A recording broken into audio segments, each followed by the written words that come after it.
ठीक है, अभी तक के चैप्टर्स और वीडियोस में आपने पहले डायमेंशन कंप्लीट कर लिया और इससे पहले वाले वीडियो में एंगल का मेजरमेंट आपको समझ में आ गया कि हमको छोटी क्लासेस में सिखाया गया था एंगल को काय में मेजर करेंगे, डिग्री। बट अब आपने देखा सर नहीं, अगर हमको इक्वेट करना हो तो चेंज करना पड़ेगा रेडियन, और रेडियन में चेंज करने के लिए आपने डिग्री से रेडियन, सेकेंड से रेडियन और मिनट से रेडियन, सारा कंसेप्ट और सारे एंगल आपको बदलना आ गए। क्योंकि हमारा चैप्टर ही है मेजरमेंट, नापना, तो पहले हम ये देखें कि नापने के लिए यूनिट कौन कौन से इस्तेमाल होती है।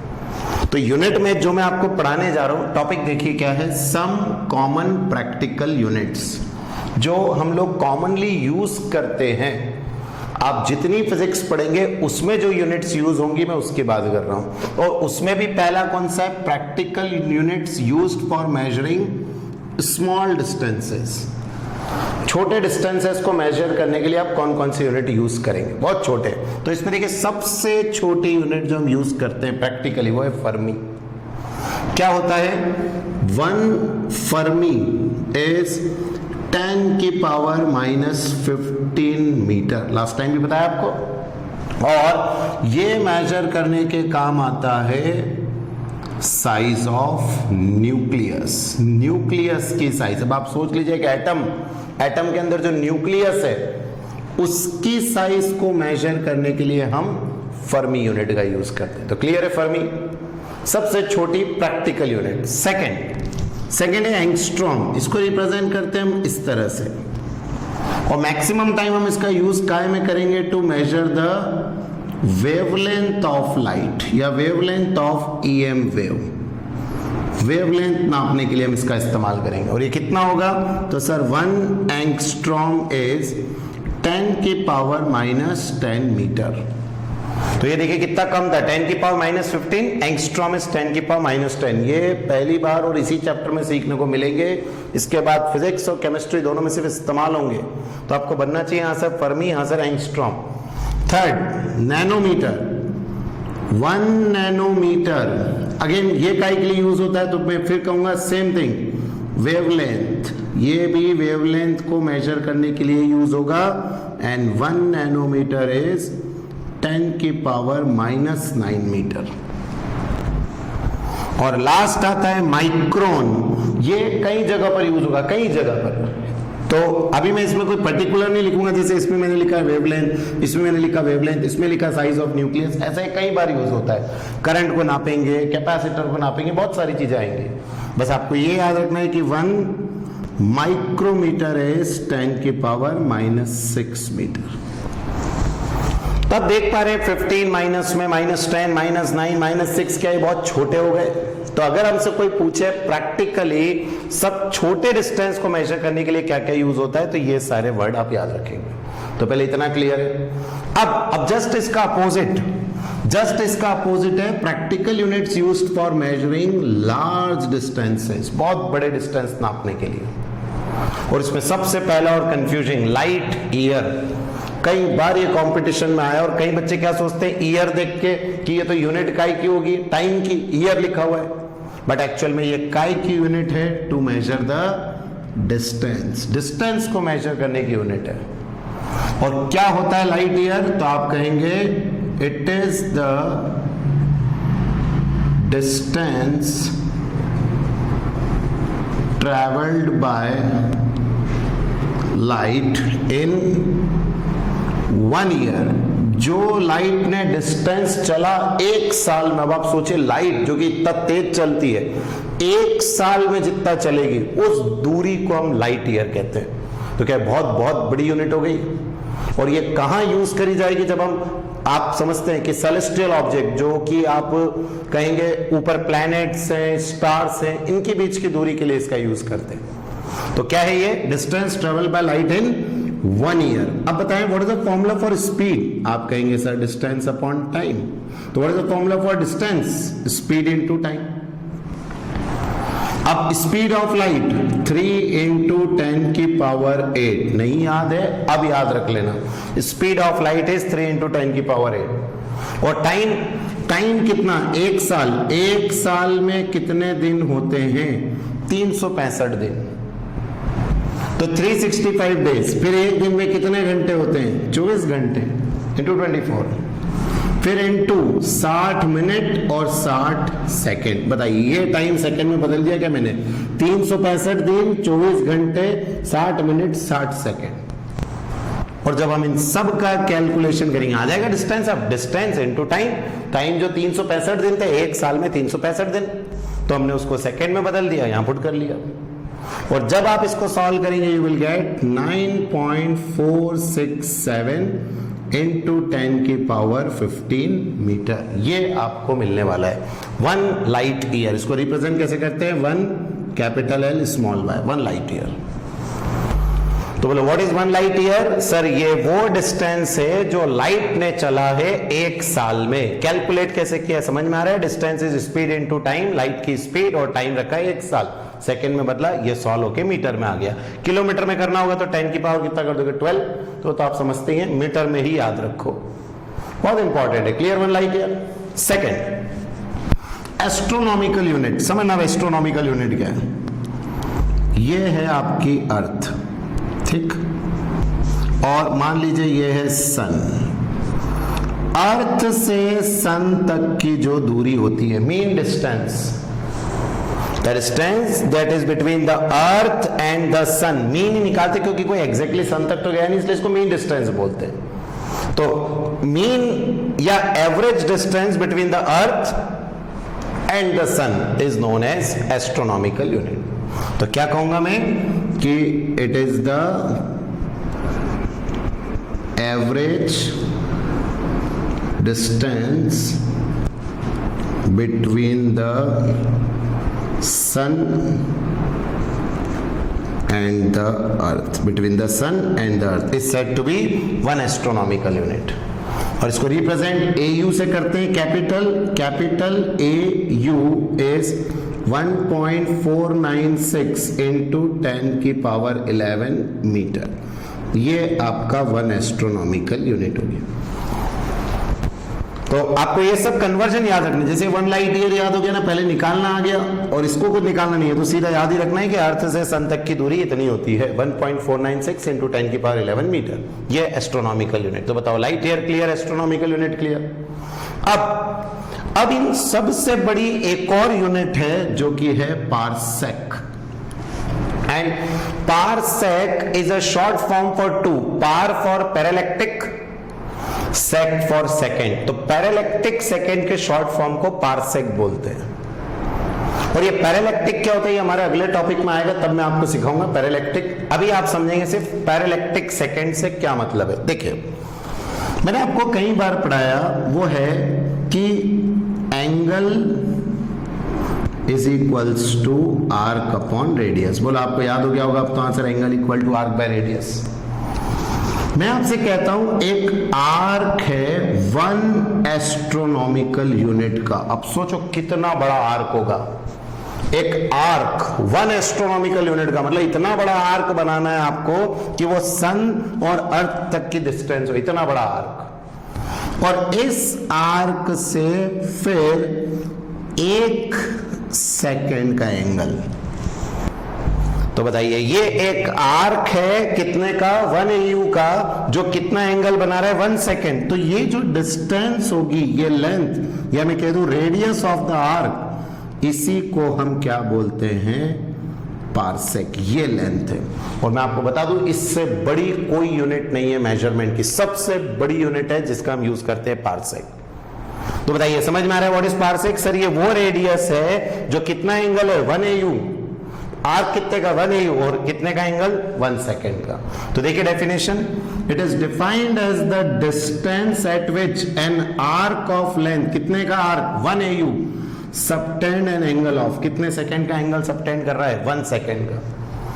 तो 1 AU का आर्क, एंगल 1 सेकेंड का, तो ये जो डिस्टेंस आएगी, इसी डिस्टेंस को हम क्या कहेंगे, पारसेक। जरा इसकी कैलकुलेशन करें, मुझे रेडियस निकालना है, तो मैं यहां से आपसे कहूं रेडियस निकालना है तो क्या हो जाएगा, आर्क अपॉन एंगल कर देंगे क्या, हाँ सर आर्क अपॉन एंगल। अब radius is equals to arc. Arc कितने का है आपके पास 1 AU और एंगल कितने का है 1 सेकेंड का। 1 AU कितना होता है ऊपर निकाल रखा है 1.496 इंटू 10 की पावर 11 डिवाइडेड बाय 1 सेकेंड का एंगल। बताओ 1 सेकेंड को काय में बदलना पड़ेगा रेडियन। शुरू से बोला था मैंने एंगल हमेशा रेडियन में बदलना है। रेडियन में इसको चेंज करने के लिए 1/60 इंटू 1/60 पहले मिनट फिर डिग्री और फिर रेडियन में लाने के लिए 2π/360 ये आपका रेडियन में आ गया। पहले कितना था 1 सेकेंड 1/60 किया बोलो मिनट, फिर 1/60 किया बोलो डिग्री और फिर इंटू 2π/360 बोलो रेडियन। ये रेडियन में कन्वर्ट हो गया। तो रेडियन और AU ये आगे वाले। अब जब आप इन सबको सॉल्व करते हैं तो यू विल गेट 3.08 इंटू 10 की पावर 16 मीटर। आप देख रहे हैं 10 की पावर 16, इसमें कितना था 10 की पावर 11, इसमें कितना था 10 की पावर 15। तो लाइट ईयर से भी बड़ा हुआ क्या parsec. And what is parsec sir, ये वो रेडियस है जो कितने का एंगल बनाती है 1 AU का, और 1 AU का आर्क कितना एंगल 1 सेकेंड का। मैक्सिमम बच्चे सिर्फ रट लेते हैं 1 पारसेक कितना होता है। आपको समझ में आता है क्योंकि मैंने आपको एंगल सिखा रखा है। एंगल की कैलकुलेशन आती है इसलिए आप ये समझ पा रहे हैं। क्या सर कुछ भी नहीं किया, 1 सेकेंड का एंगल था उसको रेडियन में बदल दिया, आर्क की वैल्यू रख दी, हो गया सॉल्व। तो 1 पारसेक लार्जेस्ट यूनिट, एस्ट्रोनॉमिकल अर्थ और सन के बीच की दूरी, light year distance travel by light in 1 year उसकी कैलकुलेशन, और छोटी यूनिट्स में ये आ जाएंगे। तो बताओ डिस्टेंस की सारी यूनिट आ गई, स्मॉल और लार्ज। बनाओ इसको। नाउ नेक्स्ट है third, practical units for measuring large मास। अब मास को नापने की यूनिट, ठीक है, केजी ग्राम ये तो बचपन में सब पढ़ा आपने। अब कहीं लिखा हुआ जाता है 1 टन या 1 मेट्रिक टन, तो बच्चे कंफ्यूज हो जाते हैं। आगे क्वेश्चंस करेंगे जब 4th चैप्टर में, तब बड़ा दिक्कत आती है। बच्चों को पता ही नहीं होता है मेट्रिक टन सर कितना होता है, बता दो बाकी तो हम कर लेंगे। तो इसीलिए मैं कह रहा हूं इस चैप्टर का यही इंपॉर्टेंस है कि आपको बेसिक बहुत अच्छा होना है। तो मेट्रिक टन या 1 टन होता है 1000 kg, ठीक है। 1000 किलो को 1 टन बोला जाता है। और ऐसे 1 क्विंटल, ये तो आपने कई बार अपने घरों में सुना होगा, गेहूं की बोरी, शक्कर की बोरी, तो 1 क्विंटल होता है 100 किलो। 100 किलो को 1 क्विंटल बोलते हैं। अब सर पौंड सुना सबने, पौंड कि केक खरीदने गए, ये वो सबको मालूम है, लेकिन ये नहीं मालूम होता कितना है। 0.4536 kg ओनली। तो आप समझना, अगर आप इसको ग्राम में भी बदल देंगे तो 453.6 ग्राम ही हो रहा है। मतलब आप जो सोचते हैं कि आप 1 पाउंड का केक खरीद के लाए, आधा किलो का भी नहीं है वो, 453.6 kg का है केवल। तो आप समझिए पौंड मतलब बहुत छोटी यूनिट है। तो क्लियर है पौंड, तो पौंड आ गया, क्विंटल आ गया, टन आ गया। और अब ये बिल्कुल नया कंपटीशन के लिए भी इंपॉर्टेंट, CSL, इसको कहते हैं चंद्रशेखर लिमिट। चंद्रशेखर लिमिट के नाम से इसको जाना जाता है, CSL। इससे बड़ी, जैसे अभी डिस्टेंस में पढ़ा ना, सबसे बड़ी कौन सी है पारसेक, वैसे ही मास में इससे बड़ी यूनिट नहीं है, सबसे बड़ी है। और ये कितना होता है सर, ये होता है 1.4 टाइम्स द मास ऑफ सन। जितना सन का वजन है उसका भी 1.4 टाइम्स। तो आप सोच लो बहुत बड़ी है। और ये सब इसीलिए ये स्टार की लाइफ और इन सब के लिए जरूरत पड़ती है इनकी। हर का अपना अपना यूज है। अगर ट्रक में सामान भर रहे हो तो टन में भरेंगे, बोरी में भर रहे हैं तो क्विंटल में भरेंगे, केक देखा तो पाउंड में। तो बताओ सबका अपना अपना अपनी जगह पर यूज है। तो हमें तो कन्वर्जन आना चाहिए। हाँ सर, कौन कौन से मास को नापने की यूनिट।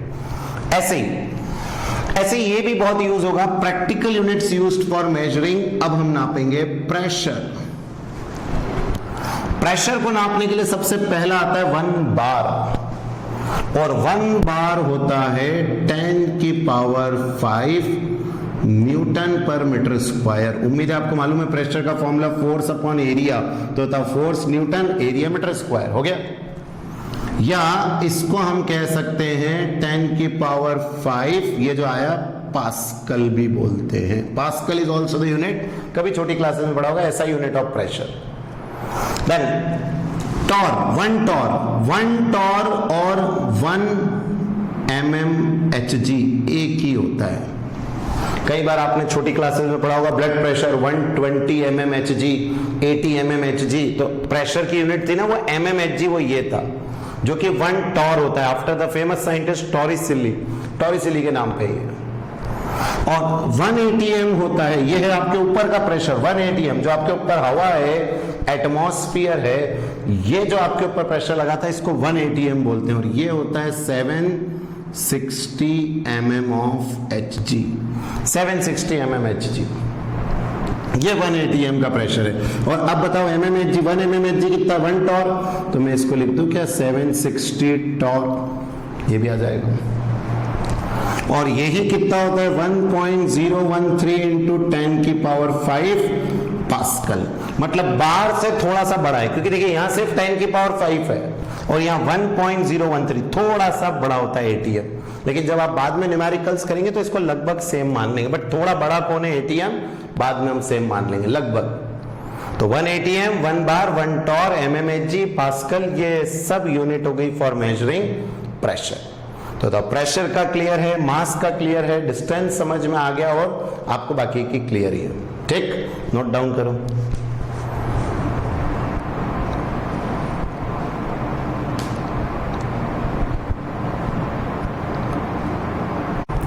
देखिए अब इन यूनिट्स पे बेस्ड कैसे क्वेश्चंस होते हैं।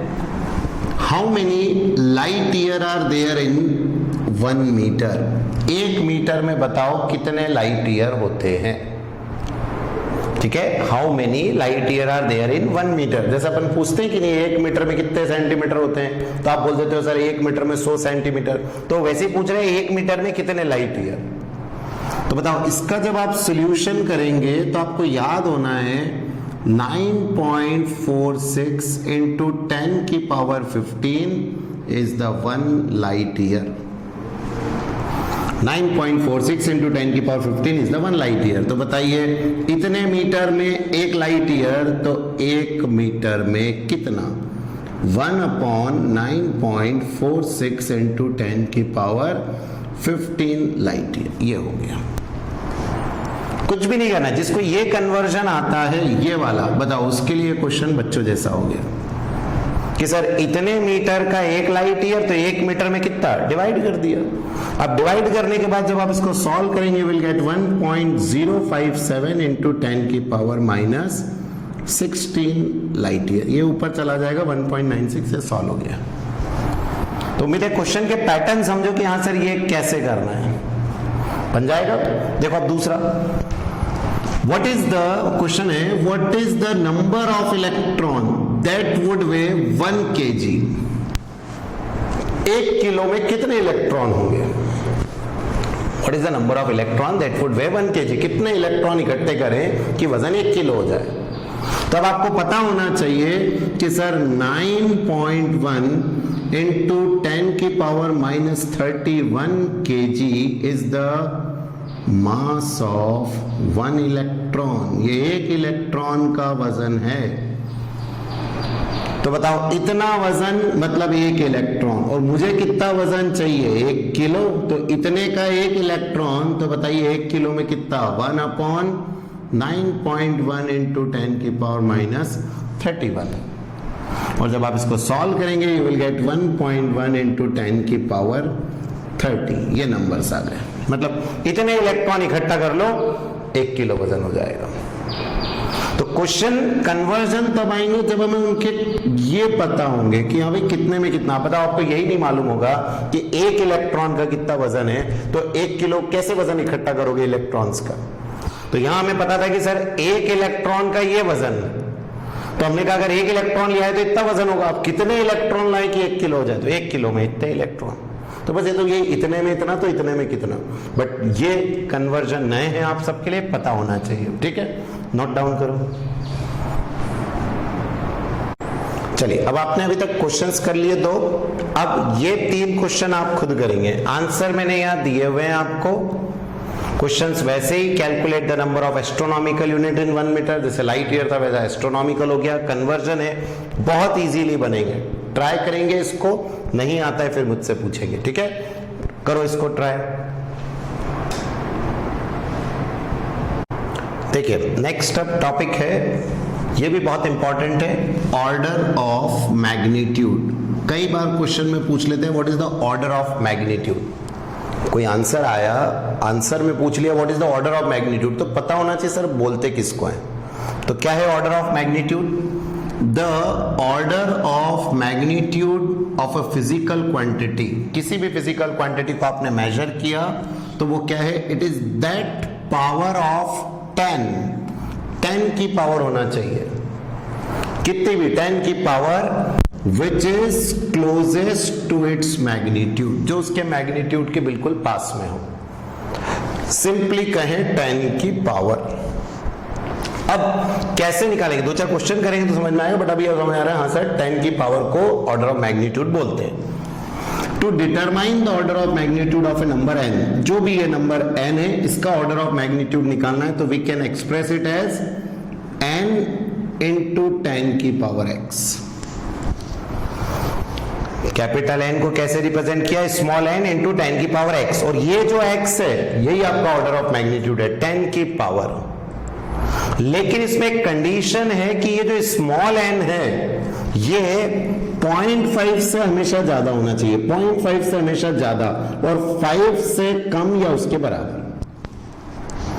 5 से ज्यादा नहीं होना चाहिए और या फिर उसके बराबर होना चाहिए, और ये 0.5 से ज्यादा होना चाहिए। इस बात का ख्याल रख के हमें इसको सॉल्व करना है। तो जो x की पावर आएगी that will be the order of magnitude. तो क्लियर है, n क्या होना चाहिए? 0.5 से ज्यादा और 5 से कम या उसके बराबर। देखो एक एग्जांपल लेते हैं, 8। अब अगर आप इस 8 को लिख दें 8 केवल, तो बताओ अभी ये 5 से ज्यादा हो गया ना सर, तो गलत हो गया, n की जगह 8 नहीं आ सकता। तो क्या मैं इसको ऐसा लिखूं अब 0.8 इंटू 10 की पावर 1। अब बताइए 0.8 0.5 से तो हो गया ज्यादा और 5 से हो गया कम, केवल 8 लिखा हुआ था तो 5 से ज्यादा था ना। अब जो यहां पर आया n की जगह हो गया 0.8, 10 की जगह 10 और x की वैल्यू बोलो कितनी आई? 1। तो what is the order of magnitude of 8? 1। अगला है 49। 49 को क्या लिखे? क्या लिखोगे? 4.9। आप कहेंगे सर क्यों? अगर मैं 0.49 लिखता तो 0.49 बताओ n क्या हो जाता? मैंने कहा ना 0.5 से ज्यादा होना चाहिए, तो 0.49 इज नॉट करेक्ट, वो 0.5 से कम होता, तो मैंने लिखा 4.9 इंटू 10 की पावर 1। तो बताओ फिर से यहां पर आपको x की वैल्यू कितनी मिल जाएगी? 1। ये ऑर्डर ऑफ मैग्नीट्यूड। ठीक। 52। अब अगर आप 52 को भी लिखें सर 5.2 तो बोले गलत हो रहा है, क्यों? n की वैल्यू 5 से ज्यादा हो गई जो कि नहीं चाहिए, तो आप इसको 5.2 नहीं लिख सकते, क्या लिखना पड़ेगा? 0.52। अब चलेगा? हाँ सर 0.5 से तो ज्यादा ही है, तो 0.52 इंटू 10 की पावर 2 ये आ जाएगा 52 वापस। And now what is the value of x? तो 2 is the order of magnitude. अब समझ आ रहा है निकालना आंसर क्या करना है? फिर अब बताइए 555 क्या लिखेंगे आप? अगर आपने लिखा 5.55 तो भी ज्यादा हो जाएगा 5 से, तो मेरे पास एक ही ऑप्शन है, वो है 0.555 इंटू 10 की पावर 3। बताइए 0.5 से भी ज्यादा हो गया और 5 से भी कम हो गया, बराबर है। तो अगेन इसका x कितना आ गया? 3 ऑर्डर ऑफ मैग्नीट्यूड। अब इसको लीजिए, क्या लोगे? 1.001 इंटू 10 की पावर 3, और चेक कर लीजिए अगर आप पॉइंट पहले लगाते हैं सपोज यहां, तो 0.1 तो 0.5 से क्या हो जाता? कम हो जाता ना। अभी ये लिया एंड बताइए अब इसमें हमारे पास x की वैल्यू कितनी आ जाएगी? 3। ये इसका 3। तो बहुत इजीली आपने इनसे क्या निकाल लिया? Order of magnitude. दिमाग में याद रखिए जो आगे n होना चाहिए 0.5 से ज्यादा और 5 से कम। अब इसको लो, बताइए अगर मैं इसमें लिख दूं 7.7 गलत हो जाएगा, 5 से ज्यादा हो जाएगा, तो आपको क्या लिखना पड़ेगा? 0.777000 इंटू 10 की पावर 6। 1 2 3 4 5 6 ये आएगा, ये ऐसे सॉल्व। और आप कहते हैं सर मैं अगर 7.7 लिख दूं तो नहीं लिख सकते ना 7.7, बोलो क्यों नहीं लिख सकते? सर 7.7 में 5 से ज्यादा हो जाएगा। और now what is the value of x? 6, order of magnitude. इसका लो 0.135। सर ये 0.135 ऑलरेडी अभी किससे ज्यादा लिखा, अभी क्या है ये 0.5 से तो कम है। अब सर इसको कैसे बढ़ाएं? तो क्या मैं इसको ऐसे लिख दूं, देखो 1.35 इंटू 10 की पावर -1, ये चलेगा। अब आप फिर से 10 का डिवाइड करो, 0.135 आ गया। बोलो किससे ज्यादा हो गया? 0.5 से। और अगर आप 13 लिख देते तो 5 से ज्यादा हो जाता, जो कि नहीं करना है। तो बताइए x की वैल्यू यहां -1। इसको लो अब। सर अगर हम इसको लिखें पॉइंट यहां भी आ जाए इसका, तो भी 5.5 से ज्यादा चाहिए। तो मुझे इसको कैसे लिखना पड़ेगा? 5 इंटू 10 की पावर -2, यही ऑप्शन है। एक आगे और एक और आगे, 2 0 आगे बढ़े। आप कहें सर केवल 0.5, तो 0.5 नहीं, 0.5 से ज्यादा, तो ज्यादा के लिए यही ऑप्शन था। और हाँ 5 के बराबर हो सकता है। आप यहां देखो 5 के इक्वल हो सकता है, तो 5 के इक्वल हो गया, and hence you will get x equal to -2। Last इसको क्या करें? 0.99। सर 0.99 ऑलरेडी 0.5 से ज्यादा है, और अगर मैंने पॉइंट इधर खिसका दिया तो 9 ज्यादा हो जाएगा, मतलब ऑलरेडी ऐसे ही लिखा हुआ, तो इसको 0.99 ही रहने देंगे इंटू 10 की पावर 0। तो what is the order of magnitude? 0। तो ऐसे इनको सॉल्व करना है। कोई आपसे अलग से नहीं पूछेगा कि what is the definition of order of magnitude. आपको न्यूमेरिकल में, जैसे सपोज आपने कोई न्यूमेरिकल किया और उसका आंसर ये आया, और उन्होंने आपसे क्वेश्चन में पूछा what is the order of magnitude, तो आपका आंसर ये नहीं होगा। आपको ऑप्शन में क्या टिक करना है? 10 की पावर में -1 आपको टिक करना है। इसके लिए हम सीख रहे हैं what is order of magnitude. तो आ रहा है समझ? अच्छा, अभी मैंने एक पार्सेक पढ़ाया था आपको, 1 पार्सेक। बताओ क्या था 1 पार्सेक? 3.08 इंटू 10 की पावर 16 मीटर। अब इसमें कोई पूछ ले what is the order of magnitude of parsec, बोलो 16। 0.3 कर देते तो 0.5 से क्या हो जाता? कम, और 3 इस 5 से कम है, ये सही, ये 10 की पावर 16 ऐसे निकालने का है। तो अब आप समझे आंसर ऑर्डर ऑफ मैग्नीट्यूड कैसे कैलकुलेट करना है। तो नोट डाउन किया, वेरी इंपॉर्टेंट।